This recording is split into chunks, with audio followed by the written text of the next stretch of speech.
नमस्कार, मैं हूँ शालिनी और आप देख रहे हैं बीबीएन भव्य भारत न्यूज। चलिए शुरू करते हैं आज की मुख्य खबरें। अमेरिकी कंपनियों की बढ़ रही चीनी एआई पर निर्भरता, क्या है इसके पीछे की वजह? पिंटरेस्ट ने अपने रिकमेंडेशन इंजन को बेहतर बनाने के लिए चीनी एआई मॉडल अपनाए हैं, जिससे ये एक एआई संचालित शॉपिंग असिस्टेंट बन गया है।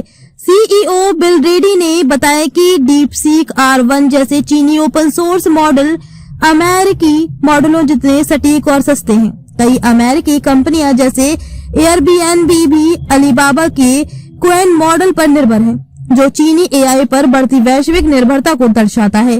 पिंटरेस्ट एक लोकप्रिय सोशल मीडिया जिसने अपने रिकमेंडेशन इंजन को बेहतर बनाने के लिए चीनी एआई मॉडल्स को अपनाया है।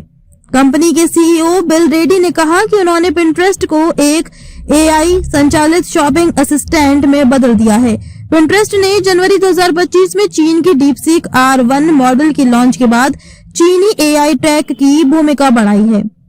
उन्होंने कहा कि डीपसीक मूवमेंट एक बड़ी उपलब्धि है, जिसने ओपन सोर्स मॉडल्स की लहर की शुरुआत की। चीनी एआई मॉडल्स की सबसे बड़ी ताकत यह है कि इन्हें कंपनियां बिना रोक टोक डाउनलोड करने अपनी जरूरत के हिसाब से कस्टमाइज कर सकती हैं।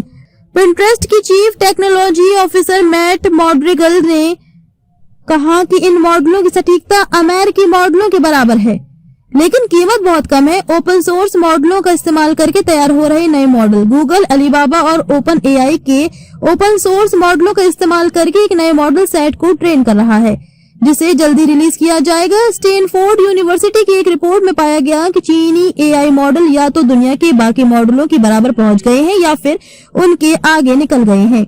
कई अमेरिकी कंपनियां चीनी एआई पर निर्भर। पिंटरेस्ट अकेली अमेरिकी कंपनी नहीं है जो चीनी एआई तकनीक पर निर्भर है। एयरबीएनबी एक अन्य अमेरिकी कंपनी अपने एआई कस्टमर सर्विस एजेंट को चलाने के लिए अलीबाबा के क्वेन मॉडल पर निर्भर करती है। तो अभी तक के लिए इतना ही। मैं शालिनी आपसे विदा लेती हूँ। अगली खबर में फिर मुलाकात होगी एक और खास खबर के साथ। तब तक के लिए बने रहिए बीबीएन भव्य भारत न्यूज के साथ। नमस्कार।